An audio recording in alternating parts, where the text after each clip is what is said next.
जानते हैं विश्व रूप दर्शन नामक 11वें अध्याय को हम निरंतर ले रहे हैं। पिछली बार हम 7वें श्लोक तक पूर्णता कर चुके थे। अब 8वें श्लोक से आगे का विवरण आज दिया जा रहा है। भगवान श्री कृष्ण कहते हैं, परंतु मेरे को इन प्राकृत नेत्रों से द्वारा देखने हेतु तू निस्संदेह समर्थ नहीं है। इसलिए मैं तुझे दिव्य अर्थात अलौकिक चक्षु देता हूं, उससे तू मेरे प्रभाव को और मेरी योग शक्ति को देख। संजय बोले, हे राजन, महायोगेश्वर तथा सब पापों का नाश करने वाले भगवान ने इस प्रकार कहकर उसके उपरांत अर्जुन के लिए अपना परम ऐश्वर्य युक्त दिव्य स्वरूप दिखाया और उनके अनेक अनेक मुख और नेत्रों से युक्त।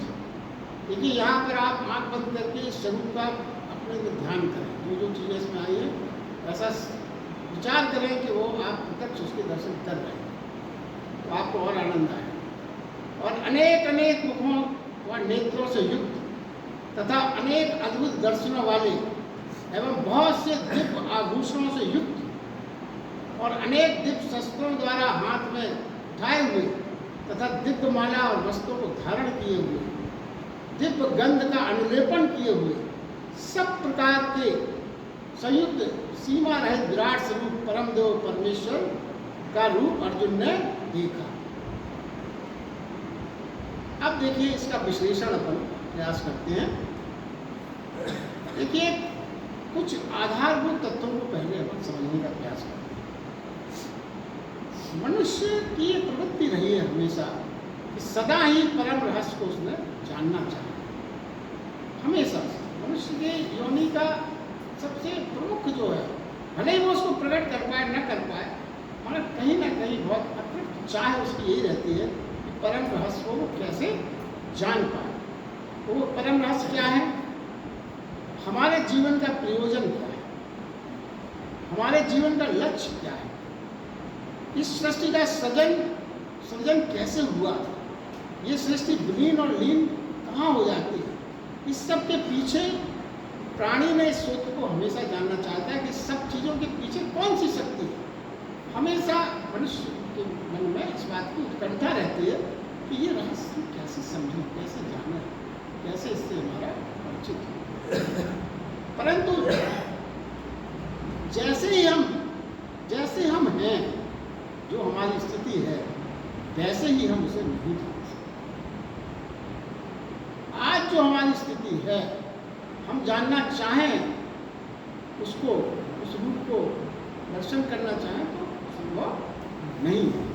क्यों नहीं है संभव? क्योंकि इन जो हमारी इंद्रियां हैं उनकी शक्ति सीमित है। वो विराट की देखने की दिव्य भाव को दर्शन करने की क्षमता हमारी इंद्रियों में नहीं है। अब देखिए है क्या, हमारा थोड़ा सा जो विरोधाभास यहाँ पे ये होता है कि हमारी स्थिति क्या है। हमारी स्थिति ये है जैसे एक अंधा प्राणी जिसके नेत्र ना हो और वो प्रकाश को जानना चाहे और उस मगर क्या है, वो जान नहीं सकता। जानना चाहे प्रकाश को नहीं जान सकता, और ना जान सके यदि, तो उसको ये भ्रम हो जाएगा कि प्रकाश होती ही नहीं। क्योंकि इंद्रियों के द्वारा स्पर्श से, गंध से सुनकर प्रकाश को कैसे जाना जा सकता है? प्रकाश की वो ये बात है कि ना तो अपन गंध से प्रकाश को जान सकते हैं, स्पर्श से, ना सुनकर। प्रकाश को जानने का ये कोई है ही नहीं। और उसके लिए तो क्या होना चाहिए? मात्र नेत्र ही होना चाहिए। इसके अलावा और कोई तरीका नहीं है प्रकाश को जानने का। और वो ये कहे यदि अंधा कोई व्यक्ति कि प्रकाश को मेरे अनुभव में लाओ तभी मैं मानूंगा, अन्यथा मैं नहीं मानूंगा, तो कह सकता है कि हमारे अनुभव में लाओ तभी मानूंगा, नहीं तो मैं नहीं मानूंगा। ठीक वैसा ही परमात्मा की खोज हेतु हमारे पास नेत्र नहीं। मात्र परंपरा, संस्कार, अध्ययन से हम ये मान लेते हैं कि परमात्मा है। परंपराओं से मान लेते हैं, संस्कारों से मान लेते हैं, अध्ययन करते हैं हम, तो हमको ये हम मान लेते हैं कि परमात्मा है। हमारे प्रत्यक्ष देखने की नेत्र हमारे पास निश्चित रूप से नहीं। और नेत्रों से देखिए, नेत्रों से हम प्रकाश ही नहीं, अंधकार का भी हमें आभास होता है। ये ना समझे, अपने नेत्रों से हम खाली प्रकाश ही नहीं, अंधकार का भी आभास होता है। प्राणी अति अहंकारी होने के कारण, ये मूल बात है, अति अहंकारी होने के कारण ये कह देता है कि परमात्मा नहीं है। क्यों? हमें नहीं दिख रहा इसलिए हम नहीं मानते। ये उसका अहंकार है जो ये कह पाता है, कह देता है कि परमात्मा नहीं है। बजाय ये कहने, देखिए वो ये सीधा सीधा कह देता है कि अहंकार नहीं। वो ये भी कह सकता था कि मेरे पास वो नेत्र नहीं है जिससे मैं उसे देख सकूं। मगर अहंकारी ये नहीं कहता कि मेरे पास वो नेत्र नहीं है जिससे मैं देख सकूं उस परमात्मा को। वो क्या कह देता है? परमात्मा है ही नहीं। ये उसका अहंकार है। देखिए आज के टाइम में विज्ञान का युग है, कई उपकरण बन रहे हैं, लाखों लाखों मील दूर तक हम उन उपकरणों के माध्यम से देख सकते हैं। ये सच्चाई है विज्ञान की, और हम समर्थ बना देते हैं अपने आप को बहुत बहुत दूर तक देखने के लिए। मगर इससे क्या होता है, जब हम लाखों लाखों मील तक देख लेते हैं तो हमारा अहंकार थोड़ा और बढ़ जाता है। फिर हम अपनी कमी को देख ही नहीं पाते। हम इतनी दूर तक देख रहे हैं, कोई कमी हमारे अंदर है, इसका हमें अहंकार के कारण आभास नहीं होता है। चांद पर जाना संभव है, देखिए वो भी चांद पर चले गए आदमी, चांद पर जाना संभव है। हमारा थोड़ा विचार आध्यात्मिक दृष्टि से चांद पर जाना संभव है, सरल हो गया है, मगर भीतर जाना कठिन हो गया। भीतर जाना कठिन होता जा रहा है और ऊपर जाना, चांद पर जाना, कई कई ग्रहों में यात्रा करना सरल होता जा रहा है। बुद्धि से ही हम प्रमाण जुटाते हैं। हमारी बुद्धि तो है जो हम इस तरह के प्रबंधन करते हैं ऊपर जाने के लिए, और बुद्धि से ही ऊपर जा सकती है। चांद पर सब बुद्धि का खेल है, जो कुछ भी है उपकरण विज्ञान के निर्मित हो रहा है। तो एक बात ये आध्यात्मिक दृष्टि से बहुत बड़ी सच्चाई है कि बुद्धि चाहे जितनी विकसित हो जाए, जितनी भी, वो विराट को नहीं नाप सकती, क्योंकि बुद्ध अल्टीमेटली विराट का अंश ही तो है, और एक अंश पूरे को कैसे नाप सकता। तो बुद्धि कितनी भी हमारी विकसित हो जाए, मगर हम विराट को नहीं नाप सकता प्राणी। तो ईश्वर तो अज्ञात है, अपनी इंद्रियों से हम इस अज्ञात को ज्ञात नहीं कर सकते। ये तत्व समझना होगा। अपनी इंद्रियों से हम उस अज्ञात को ज्ञात तो नहीं कर सकते। हमारी इंद्रियों में इतनी क्षमता नहीं है। अंधा प्रकाश को इनकार करे, देखिए अंधा प्रकाश को इनकार कर सकता है, जैसे बताया कर दे इनकार, तो भी वो प्रकाश में ही तो रह रहा है। प्रकाश के बिना तो अंधे का जीवन भी संभव नहीं है। यदि प्रकाश विलुप्त हो जाए, संभव नहीं है उसका जीवन। मगर फिर भी वह तो प्रकाश में ही रहा है, मगर उसके अहंकार के कारण वो ये मानने को तैयार नहीं है कि प्रकाश नहीं है, उसको भ्रम है। तो हम भी ये मान के चले, परमात्मा से लाख हम इनकार कर दें, परमात्मा नहीं है, मगर हम परमात्मा में ही रचे बसे हैं। क्यों? उसके बिना ना हमारा खून चलेगा, ना हमारा हृदय धड़केगा, ना हमारी श्वास चलेगी, ना हमारी वाणी बोलेगी, और ना हमारा मन विचार कर सकेगा। वह अस्तित्व है, लेकिन उसे देखने के लिए हमारे पास इंद्रियां हैं।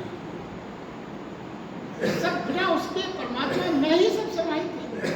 आप लाख इनकार करते हैं, और वो कितना करुणामय है कि आप इनकार करने के बाद भी ये उसका जो डिपार्टमेंट का काम है उसको बंद नहीं करता। वो ये कहता है परमात्मा नहीं है तो इसका ये डिपार्टमेंट बंद कर दो, श्वास का, खून का, श्वास का, विचार का बंद कर दो। नहीं करता वो। आपके लाख मना करने पर भी वो अपनी दया आपके ऊपर बनाए रखता है। यही तो प्रभु की करुणानिधान जो कहा गया, यही तो कारण है। हम खुलेआम घोषित कर देते हैं कई प्राणी परमात्मा नहीं, तो उसकी कृपा के पात्र बने ही है। क्यों? वो परम पिता है और हम सब उसकी संतान है। पिता अपनी संतान से कितना भी रुष्ट हो जाए, मगर उसकी जब प्राण पे बनाती है तो बचत के लिए खड़ा ही हो जाता है, कितना भी रुष्ट होता है। देखिए, दर्शन शास्त्र सोचता है मात्र ईश्वर के संबंध में, और धर्म सोचता है स्वयं के बारे में। स्वयं कैसे छलांग लगा सकूं अनंत में, सीमाएं रोके नहीं, विराट में कूद जाऊं, उसके दर्शन कर सकूं, यानी ईश्वर के होने में उसे संदेह नहीं है, ईश्वर के होने में संदेह नहीं है। स्वयं की पात्रता को मैं कैसे बढ़ा सकूं कि मैं उससे मिल सकूं। जैसे पिछली बार कहा गया था, योग्य व्यक्ति वही होता है, अगर योग्य व्यक्ति के कुछ काम नहीं बनते तो वो परमात्मा को दोष नहीं देता, वो सोचता मेरी साधना में, मेरे प्रयासों में कुछ पात्रता में कुछ कमी है, मैं ही दोषी हूँ। जो रियल में योग्य होगा, जो अयोग्य होगा वो क्या सोचता है, भाग्य खराब है, प्रभु अन्याय कर रहा है, प्रभु का कुछ ध्यान ही नहीं दे रहा मेरी तरफ, भाग्य दोषी है, प्रभु दोषी है और प्रभु अन्यायकारी है, ये तक कह देते हैं। प्रभु तो हमारे साथ, भगवान तो हमारे साथ बड़ा अन्याय कर रहा है। जो अन्याय कर रहा है, जिसके कारण आपको, जिसको आप अपने दुखों का कारण मान रहे हैं, उससे आपका प्रेम कैसे संभव है? कोई व्यक्ति यदि आपको बहुत कष्ट पहुंचा रहा है, आपके अंदर ये भाव पैदा हो गए, प्रत्यक्ष या अप्रत्यक्ष रूप से भी, कष्ट पहुंचाने वाले से कैसे आप प्रेम करेंगे? उससे तो आप दूर रहना चाहेंगे हमेशा। तो परमात्मा से इसीलिए तो हमारी दूरी होगी, क्योंकि अपने दुखों का कारण हम परमात्मा को अंदर से आत्मा से मानने लगे, मानते हैं, जागरण करते हैं। मानेंगे तो परमात्मा से फिर आपकी प्रेम कोई नहीं सकता। और देखिए, भगवान श्री कृष्ण ने एक बात और जो यहाँ पे कही है वो ये है, मेरे को इन नेचुरल नेत्रों से, प्रकृति नेत्रों से देखने में तू समर्थ नहीं है, इसलिए मैं तुम्हें दिव्य चक्षु देता हूँ, इसके प्रभाव से तू योग शक्ति से मुझको देख। अब जरा यहाँ पे विचार है कि कृष्ण भगवान तो उसके सामने हमेशा खड़े हैं, बचपन से वो उसको देख रहा है, अभी भी जो कह रहे हैं तो मुझे नहीं देख पाएगा, तो देख तो रहे हैं, फिर इसका क्या रहस्य? कृष्ण भगवान खुद कह रहे हैं मुझे नहीं देख पाएगा, वो देख ना रहा होता, वो तो बात कर रहा है उससे, बहुत देर से बात कर रहा है, सारथी के रूप में उनको साथ ला रहा है, कैसे नहीं देख पा रहा है? ये बड़ा आश्चर्य नहीं लगता इसको? भगवान कृष्ण ये क्यों कह रहे हैं कि तू मुझे न देख पाएगा? तो ये बात आप समझ लें कि अर्जुन जिससे बात कर रहे हैं पर एक कृष्ण और है, एक कृष्ण तो जो सामने खड़ा है वो है, मगर एक कृष्ण और है, उसके लिए ये कहा है कि तू उसे नहीं देख सकता है प्राकृत नेत्र से। जिस कृष्ण को देख रहा है वो तो माँ की छाया है, प्रतिलिपि है, प्रतिबिंब है, मूल कृष्ण तो कहीं छिपा है, जिसको देखने की बात की जा रही है। और अब ये कृष्ण का वो रूप देखने के लिए नहीं आना चाहिए।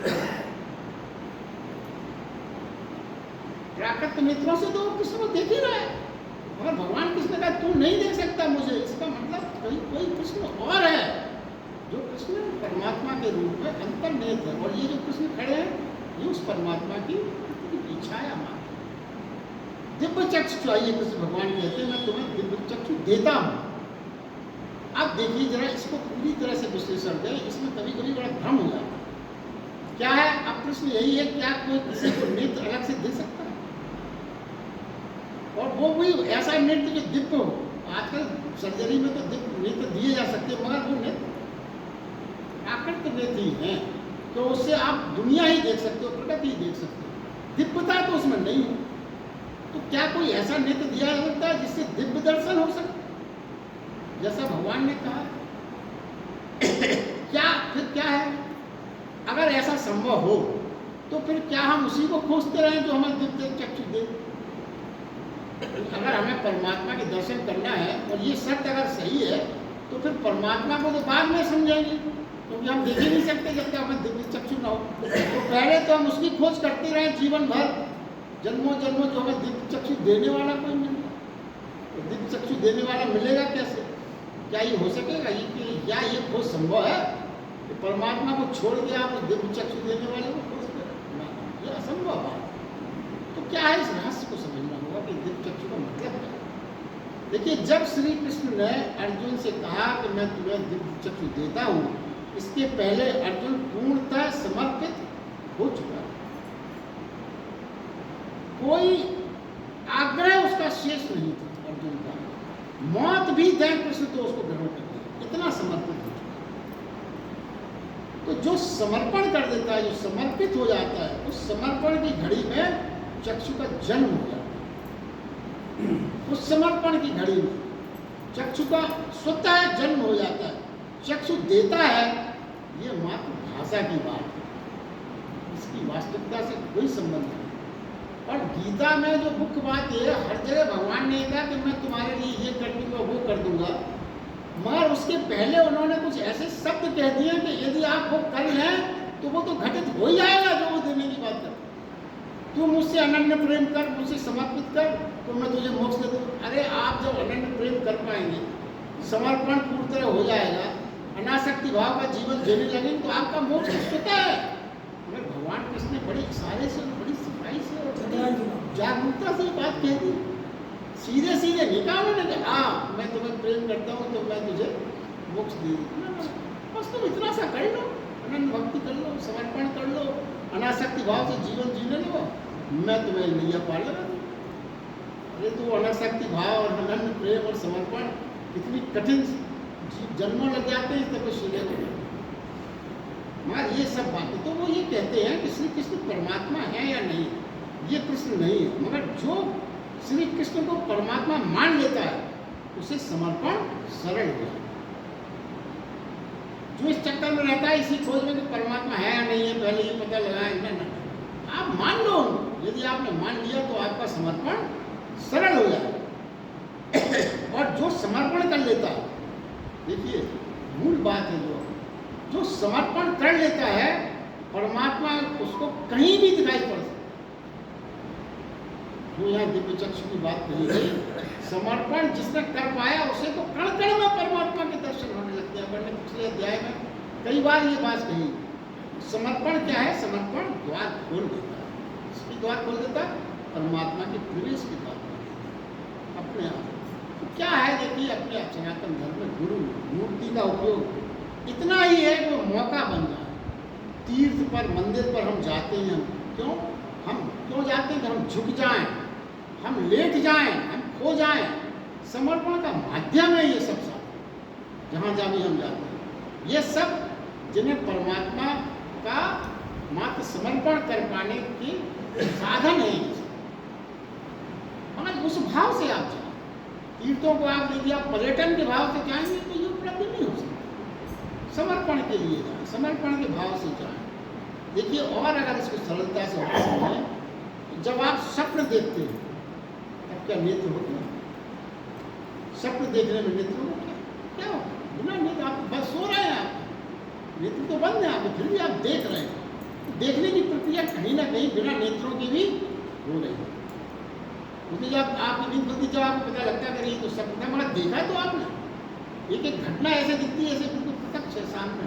तो उस समय क्या है नेत्रों का रोल? कोई रोल नहीं। यथार्थ में क्या है, तो भीतर देखने को नेत्रों की जरूरत ही है। जब आप भीतर की यात्रा करते हो तो उसमें नेत्र की कोई रोल नहीं है, उसमें नेत्र की कोई जरूरत नहीं है। भीतर की यात्रा में जो भी आप देखते, ये वहाँ क्या होता है? फिर कौन देखता है? वहाँ सिर्फ मात्र देखने वाला होता है, जिसको हमने आध्यात्मिक दृष्टि में दृष्टा कहा, साक्षी कहते हैं जिसको। नेत्र तो उपकरण है। देखिए नेत्र तो मात्र उपकरण, देखता तो दृष्टा ही है। नेत्र तो मात्र उपकरण है आपके, देखने वाला तो दृष्टा है। वही आप चीजों को देख रहा है, उसका विश्लेषण कर रहा है। आपने मात्र देखा, मगर सुंदर है चीज या असुंदर है चीज, इसका विश्लेषण कौन करता है? इसका विश्लेषण नेत्र थोड़ी करते हैं। नेत्र तो खाली उपकरण है, देखा बस समाप्त हो गई बात। मगर देखना पर्याप्त थोड़ी है, अंदर से पता होना चाहिए कौन सुंदर चीज है, कौन कैसी चीज है, किसका रूप क्या है, किसका स्वरूप क्या है। ये जो हमें देखना, ये कौन करता है? दृष्टा ही करता है। तो क्या है, इस दृष्टा को मात्र एक चैतन्यता चाहिए, कोई माध्यम नहीं चाहिए देखने को। फिर यानी नेत्र नहीं चाहिए। देखिए एक सज्जन, मान लीजिए आप थोड़ा सा एक कहानी आपको सुनाते हैं। एक प्राणी मान लीजिए एक सड़क से जा रहा है अपने घर से बाहर, 2 किलोमीटर तक बाजार में गया, संगीत बज रहा है, कहीं एडवर्टाइजमेंट बज रहा है, कहीं पोस्टर लगे हैं फिल्मों के, कहीं और कुछ मिठाई की, जलेबी की दुकान सजी हुई है, समोसे की दुकान, सब उसको दिखता है। सब चीज़ों को आनंद में लेता हुआ, भले खाए या ना खाए, आनंद तो नहीं सकता। और वो करीब करीब मान लीजिए 1.5 किलोमीटर दूर पहुँच गए। अचानक कोई व्यक्ति आकर उसको ये कहे कि तुम्हारे घर में आ गया, बहुत भयंकर आ गया, जल्दी जाओ। जब वो इस खबर के बाद रिटर्न होगा तो उसकी सारी चैतन्यता कहाँ समाहित हो गई? घर की आग पर। फिर रास्ते में ना उसको संगीत सुनाई पड़ेगा, ना जलेबी दिखाई पड़ेगी, ना कोई और दुकानें सजी, कुछ नहीं दिखाई। नेत्र हैं, देख भी रहा है, मगर देखने के लिए चैतन्यता चाहिए। इसका ये सरल उदाहरण है। उस समय वो दिखेगा ही नहीं उसको कुछ, क्योंकि उसकी सारी चैतन्यता कहाँ समाहित हो गई? घर की आग।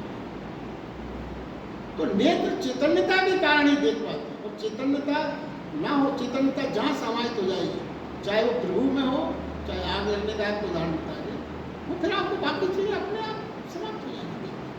पर समझे देखने की क्षमता यदि शुद्ध हो, बिना माध्यम को, जब देखने की क्षमता शुद्ध और बिना माध्यम को जाती है, उसका नाम ही दिव्य चक्षु।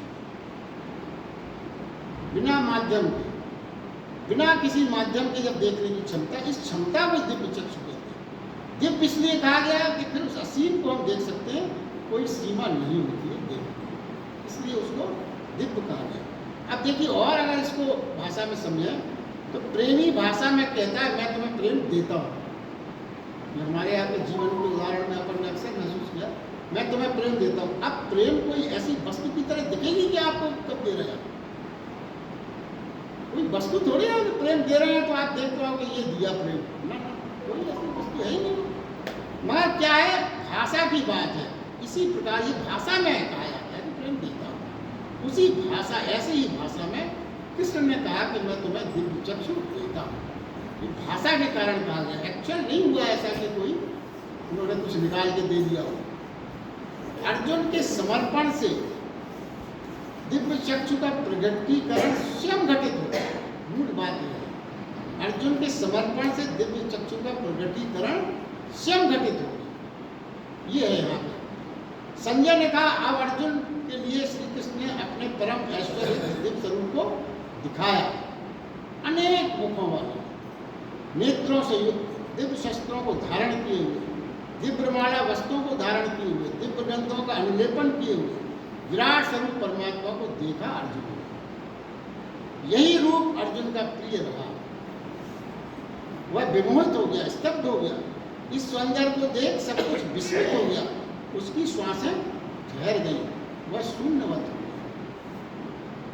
यही उसकी चाह थी, इसकी अर्जुन की यही वह चाह थी। वो आगे कहते हैं कि धन्यभागी हो वह जिसे अपनी चाह और भाषा के अनुसार परमात्मा के दर्शन हो जाए। ये बड़ा धन्य भाग्य है। वो अपनी जैसी उसकी चाह ना हो जिस रूप में परमात्मा को देखने की, वैसे ही उसको दर्शन हो जाए।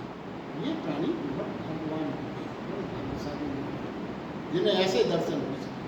दूसरी भाषा में हो सकता है उसका तात्पर्य ना हो, कठिन हो जाए, मगर अपनी भाषा, अपनी चाहना के अनुसार जैसा स्वरूप हम परमात्मा में देखना चाहें, वैसा स्वरूप दिखाना बड़े। आगे के श्लोक में है, तो कहते हैं और हे राजन, आकाश में हजारों सूर्य के एक साथ उदय होने से उत्पन्न हुआ जो प्रकाश है, हजारों सूर्य उत्पन्न हुआ जो प्रकाश है, वह भी उस विश्वरूप परमात्मा के प्रकाश के सदस्य कदाचित हो गए। वहाँ जो प्रकाश हो रहा है वो हजारों सूर्यों से भी प्रकाश उसके सामने क्षीण हो गया।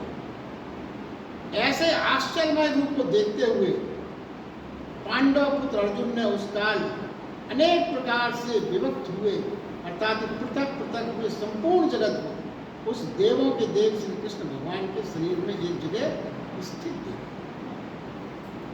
और उसके अंदर वह आश्चर्य से युक्त होकर हर्षित रोमों वाला अर्जुन विश्वरूप परमात्मा को श्रद्धा भक्ति सहित सिर से प्रणाम कर हाथ जोड़कर बोला। क्या बोला? हे देव, आपके शरीर में संपूर्ण देवों को तथा अनेक भूतों के समुदायों को और कमल के आसन पर बैठे हुए ब्रह्मा को तथा महादेव को, संपूर्ण ऋषियों को तथा दिव्य सर्पों को देखा। हे संपूर्ण विश्व के स्वामी, आपको अनेक हाथ, पेट, मुख, नेत्रों से युक्त तथा सब ओर से अनंत रूपों वाला देखता हूँ। हे विश्वरूप, आपके न अंत को देखता हूँ, न मध्य को देखता हूँ, न आदि को देखता हूँ। और मैं आपका मुकुट युक्त, गदा युक्त, चक्र युक्त तथा सब ओर से प्रकाशमान तेज का पुंज, प्रज्वलित अग्नि और सूर्य के सदस्य ज्योति युक्त देखने में अति गहन और अपरिमेय स्वरूप को सब ओर से देखता है। अब देखिए संजय ने यहाँ क्या कहा, अर्जुन ने देखा कि परमात्मा का महिमाशाली ऐश्वर्य रूप देखा पहले, जो सुंदर है, श्रेष्ठ है, बहुमूल्य है। अर्जुन ने परमात्मा का प्रकाश रूप देखा, जहाँ कहा गया ना हजारों सूर्यों ऐसा प्रकाश भी उसके सामने क्षीण है, मतलब परमात्मा का प्रकाश रूप अर्जुन ने देखा। पहले अर्जुन ने ऐश्वर्य देखा था, पिछले अध्याय में ऐश्वर्य रूप दिखाई देते तरह तरह की चीज़ों का, गंगा, तरावर, तमाम उदाहरण दिए गए थे, वो ऐश्वर्य रूप था। और अब क्या है, अब फिर वो प्रकाश रूप दिखा रहे हैं। तो ये क्रमानुसार चल रहा है। देखिए क्या है, ऐश्वर्य भी धीमा प्रकाश है, इसी का भी ऐश्वर्य वास्तव में प्रकाश ही तो है, उसकी क्रांति ही तो अपन देखते हैं स्वरूप में, तो प्रकाश ही है। मगर वो क्या, कैसा प्रकाश है ऐश्वर्य का, जैसे कि प्रातः काल का प्रकाश, जैसे कि ढलती शाम का प्रकाश, उस प्रकाश में बहुत ज़्यादा दीपक की तरह चमक नहीं है, मात्र आभा कांति होती है उसमें, वो आंखों को परेशान नहीं करता। तो क्या है, ऐश्वर्य के दर्शन ने अर्जुन के नेत्रों को तैयार किया। इतनी क्रमानुसार बात है। आपको अचानक अगर कोई प्रकाश दिख जाए तो आपकी आंखें चकाचौंध हो जाती है, मगर धीरे धीरे यदि आपकी आंखों को पहले थोड़ा प्रकाश, फिर थोड़ा प्रकाश, फिर थोड़ा प्रकाश, फिर आप तेज प्रकाश को भी देखने में आपकी आंखें फिर चकाचौंध नहीं होती। यही क्रम चलाया गया भगवान द्वारा। पहले उसको ऐश्वर्य के दर्शन करके धीमा धीमा प्रकाश दिखाया गया। ऐश्वर्य दर्शन से अर्जुन के नेत्रों को तैयार किया गया कि वह परमात्मा के अलौकिक प्रकाश को देख सके। सीधा वह प्रकाश देख लेता तो सह न पाता। जो लोग सूर्य में को एकात्म रूप से देखते हैं, उनके लिए महासूर्य के दर्शन हो तो नेत्र सह सकते हैं, बंद नहीं होते। सूर्य का जो दर्शन करके कुछ साधना की जाती है, तो उससे अगर वो साधना जो करता है, फिर वो सूर्य का बहुत तेज रूप देखने में भी एकदम से उसकी आंखों पर इतना इफेक्ट नहीं पड़ता कि चकाचौंध हो जाए। इस कारण ही अर्जुन को अनुभव हुआ जैसे अनंत अनंत सूर्यों का जन्म हो। वो देख सका, वरना वो नहीं देख सकता, उसके नेत्र बंद हो जाते, चकाचौंध हो जाते। देखिए आज क्या है, आज विज्ञान भी स्वीकार करता है। क्या स्वीकार करता है? पदार्थ की जो आंतरिक घटना है वो पदार्थ नहीं, प्रकाश है। हर चीज लाइट है। जितने भी पदार्थ हैं, जहां भी पदार्थ अपन देखते हैं, वो प्रकाश का घनीभूत रूप है, कंटेंट, उसका कंटेंट लाइट है। और विद्युत कहें, प्रकाश कहें, ऊर्जा शक्ति, कुछ भी कहें, पदार्थ में यही विज्ञान ने माना। विज्ञान का अनुभव है, जगत में पदार्थ ऐसी कोई चीज नहीं है, वो प्रकाश ही है जो घनीभूत होकर पदार्थ प्रतीत होता है। तो पदार्थ का अंतिम, देखिए पदार्थों का अगर आप वैज्ञानिक रूप से विश्लेषण करें तो अपन को मालूम है कि वो सबसे छोटा पार्ट पदार्थ का क्या होता है, इलेक्ट्रॉन। तो इलेक्ट्रॉन क्या है? इलेक्ट्रॉन भी विद्युत का छोटा सा सूर्य ही है। इसीलिए कहा गया छोटे छोटे सूर्य मिलकर प्रकाश पुंज बनके वो पदार्थ का रूप ले लेते हैं, मगर वास्तव में उनमें जो छिपा है वो प्रकाश रूप ही है। तो हर पदार्थ प्रकाश का घनीभूत रूप है। जब कई छोटे छोटे प्रकाश के पुंज, इलेक्ट्रॉन्स जब एकत्रित होकर एक साथ जुड़ जाते हैं तो पदार्थ का रूप ले लेते हैं, मगर वास्तव में वो प्रकाश ही है। इस संसार में, सृष्टि में देखिए, जहाँ ये आध्यात्मिकता में आपने देखा हुआ, जो बाहर गए या कहीं ब्रह्मकुमारी कहीं गए, तो उन्हें प्रकाश ही प्रकाश दिखा, आत्मा को प्रकाश स्वरूप माना। वो यहाँ पे भी जो करते हैं लाइट का ही बताते हैं, ज्योति की ही साधना बताई जाती है, वो सब चीज़ें उसमें समाये हैं। तो सारे संसार के हर पदार्थ को प्रकाश का रूप ही माना गया। तो देखिए विज्ञान यह प्रकाश को जान सका तोड़कर इलेक्ट्रॉनिक रूप, और धर्म प्रकाश को जान सका पूरी गहराई में डूब कर। जब गहराई से देखता है तो सब चीज़ें विलीन हो जाती हैं और मात्र प्रकाश से जो आध्यात्मिकता की गहराई में डूब जाता है, उसे सारे संसार में सिर्फ और सिर्फ प्रकाश ही प्रकाश दिखता है, उसके अतिरिक्त कोई चीज उसको नहीं, वो देख पाता है सारी सृष्टि में हर चीज प्रकाशमान ही है। और सारा जगत मात्र प्रकाश रह जाए तो हजारों सूर्य जब एक साथ उत्पन्न हो गए ऐसा अनुभव हो।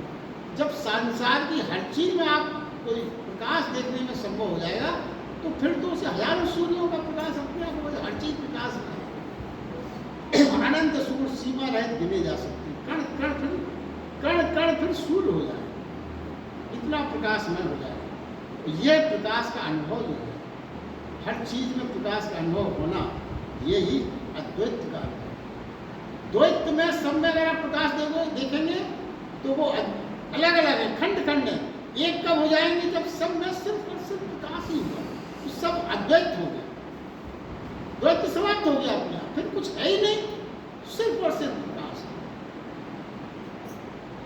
अब मगर देखिए एक छोटी सी घटना जो है कि मानना कितना कह दिया बहुत सरल है, मगर मानना कितना विचित्र है। देखिए एक संत थे, वो हमेशा ये कहते थे मट्टी और सोना समान है। मैं मट्टी और सोना को, मैं सोने को नहीं छूता, मैं सोने को हाथ नहीं लगाता, मेरे लिए तो मट्टी और सोना बराबर है। तो एक थे बुद्धिमान गीता ज्ञानी, उन्होंने उनसे क्या कहा, श्रीमान आप जब मट्टी और सोने को समान मानते हैं और आप कहते हैं हम सोने को हाथ नहीं लगाते, ये दोनों समान है तो आपको तो मट्टी को भी हाथ नहीं लगाना चाहिए। जब समान आप मानते हो तो फिर भी आप ये कहते हैं सोने को हाथ नहीं लगाते, इसका मतलब आप थोड़ा अलग तो मानते हो। फिर आप अगर दोनों को समान मानते हो तो फिर आप मट्टी को भी हाथ मत लगाओ, मट्टी को फिर आप क्यों हाथ लगाते हो, ये दोनों समान है। और देखिए मट्टी को फिर सोने को ही क्यों, मट्टी को भी नहीं छूना चाहिए आपको। और आप देखिए आप लाख कहें, लाख मानते रहें, दोनों समान है, कितना भी आप भाषण दे रहे हैं, मगर भैया सोना सोना ही है, मट्टी मट्टी है। और यदि कुछ लेके कभी आपको स्वतंत्रता से किसी को भी कुछ भागने का अवसर मिल जाए तो सोना और मट्टी समान, आपने खूब सुना होगा, भागोगे तो सोने को ले, मट्टी को लेके नहीं भाग जाओगे कि भाई सोना मट्टी समान बताया था लेक्चर में, ना मट्टी तुम उठाओ तुम्हारे लिए समान होगा, हम तो सोने को उठा के जाएंगे। ये जीवन की सच्चाई है। तो भागना पड़े तो सोने को लेकर भागेंगे, मगर ये समान कब होगा? संत ने ये कह दिया मगर वो बात नहीं कर पाए कि ये कब हो सकता है? तो ये जब ही हो सकता है जब आपको न सोना दिखे न मट्टी दिखे, सिर्फ और सिर्फ प्रकाश है। जब पदार्थ दिखना ही बंद हो जाए तब समान है। और वो स्थिति आध्यात्म की बहुत उच्च अवस्था है, जब सारी चीजें सिर्फ और सिर्फ प्रकाश के दर्शन होने लगे। ये समान जब ही होगा जब दोनों में मात्र प्रकाश के दर्शन हो। आगे उन्होंने कहा है कि अर्जुन आश्चर्ययुक्त हो गया और हर्षित रोमों से अर्जुन विष्णु परमात्मा को श्रद्धा और भक्ति सहित हाथ जोड़कर प्रणाम करने लगे। तो आश्चर्य कब होता है? कभी आपने कल्पना की आश्चर्य किसी बात से आपको आश्चर्य कब होता है? जब आपकी बुद्धि उस चीज को समझने में सक्षम न रहे, तभी तो आश्चर्य होता है, क्योंकि आपकी बुद्धि के विश्लेषण से परे हो गई बात।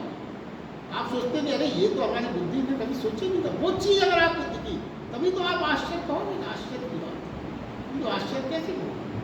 इसका मतलब ये हो गया कि जब आपकी आश्चर्य का अर्थ है जब आपके सामने आपकी बुद्धि गिर जाए, बुद्धि तुरंत हो जाए, विचार करने के लिए कुछ नहीं बचता, फिर रोए रोए खड़े हो जाते हैं, तभी तो आश्चर्य होता है। अब इसको अगर आध्यात्मिक जैसे सोचें तो सभी शब्दों का उसी प्रकाश में रूपांतरण हो गया। सभी सिद्धांत, सभी शास्त्र, सभी बात, खंड खंड सब खंड हो गया। सब कुछ परमात्मा को वो एक जगह देख सकता, सारे भेद गिर गए, सारी सीमाएं जो भिन्न भिन्न करती थी सब मिट गई, एक असीम सागर ही रह गया। प्रकाश के ऐसे सागर का अनुभव ही अद्वैत का अनुभव, जब सब चीजें मिट गई। और यही आश्चर्य हुआ अर्जुन, सब चीजें मिट गई, सिर्फ और सिर्फ प्रकाश ही प्रकाश रह गया। देखिए आश्चर्य होने में क्या है, आश्चर्य आपको जब होगा जब बुद्धि आपकी गिर जाए, बुद्धि कोई ऊपर की चीज है, यानी घटना में बुद्धि के पार हो जाए और आपकी बुद्धि उस चीज को समझ ही ना सके, तभी तो आश्चर्य होगा आपको। और बुद्धि के तुरोहित होने का तात्पर्य क्या है? जब आपकी बुद्धि तुरोहित हुई किसी भी चीज को लेकर, तो एक जो बड़ी आध्यात्मिक घटना घटी कि बुद्धि की तुरोहित होते हुए आपका अहंकार विसर्जित हो गया। बुद्धि जभी तक काम करेगी जब तक अहंकार का पोषण करने में सक्षम है। जहाँ बुद्धि समाप्त हुई वहाँ अहंकार भी समाप्त हो गया। क्योंकि इसी बुद्धि के कारण तो ही तो आपका अहंकार बचता है, मैं सब कर लूँगा, मैं सब जानता हूँ। मगर जहाँ बुद्धि गई वहाँ अहंकार का स्वतः विसर्जन हो गया। अहंकार का विसर्जन बुद्धि की वो अहंकारी तो बनाती, जितनी बुद्धि, देखिए फिर क्या सूत्र बना, जितनी बुद्धि उतना अहंकार। जितना बुद्धि आपकी बढ़ेगी उतना ही अहंकार भी बढ़ेगा। और बुद्धि और दुख का बहुत गहरा संबंध है। कुछ बातें हम सोच नहीं पाते, मगर देखिए जो भगवान कृष्ण गीता में जो कह रहे हैं अनोखी बातें हैं। बुद्धि और दुख का बड़ा गहरा संबंध है। समझे क्यों? बुद्धि, अपनी बुद्धि क्या है, सर्वदा अभाव को खोजती है, सर्वदा अभाव को खोजती है। जो दिखाई नहीं पड़ता, जो नहीं है, वही दिन रात दिखाई पड़ेगा। जो आपके पास नहीं है, जो है वो नहीं दिखाई पड़ेगा। जो नहीं है वही आपके चिंतन में होगा, वही आपको दिन रात दिखाई पड़ेगा, वही आपका चिंतन होगा। और जो नहीं है उसका जब आप चिंतन करोगे, जो नहीं है, नहीं वही तो दुख का कारण होगा। जो आपको दिखाई पड़ रहा है वो नहीं है आपके पास, वही आप देख रहे हैं, तो यही तो दुख है। देखिए पशुओं में भी मृत्यु होती है, मगर उनको कभी भी आपने इतना परेशान नहीं देखा होगा मृत्यु होने पर, लेकिन उसके बारे में बहुत नहीं सोचता विचारता। पशु भी तो मरते हैं ना, कभी आपने देखा रोते बिलखते या कुछ, कोई विचार नहीं करते, मर गए खत्म हुआ। क्यों? क्योंकि उनके पास बुद्धि नहीं, इसलिए वो मृत्यु का बहुत ज़्यादा असर नहीं पड़ता उन पर। और आदमी की क्या हालत है? आदमी मरता नहीं है, सिर्फ अर्थ ही देखता है। मरघट में दाह संस्कार में जाता है, मृत्यु का चिंतन करके वो दुखी होता है, सर्वदा मृत्यु के बारे में सोचता है। मरना तो दूर की बात है, आरती देखी, दाह संस्कार में गए या किसी को मरते देख लिया, तो वो हमेशा ही मृत्यु के बारे में चिंतित रहता है सारा जीवन। देखिए जब हम बीमार होते हैं, जरा मनुष्य की हालत देखिए, जब बीमार होते हैं तो हम रोते हैं, अरे ये क्या हो गया, अरे ये क्या हो गया। और जब जीवन रहता है यानी स्वस्थ रहते हैं, तो जब बीमारी में रोते हैं तो स्वस्थ होने पर हमें नाचना चाहिए। नाचता है स्वस्थ होने, क्या होता है उस समय भी जो हमारा जीवन रहता है, स्वस्थ रहता है, हम नाचने के लिए क्या करते हैं, हम अभाव खोजते हैं। जो मकान नहीं है उसका चिंतन करते हैं, जिस मकान में रहते हैं उसका आनंद नहीं है। तो ये जो बुद्धि है, इसीलिए दुख का कारण मानेंगे। चलिए आज के लिए बस इतना ही, आगे करेंगे।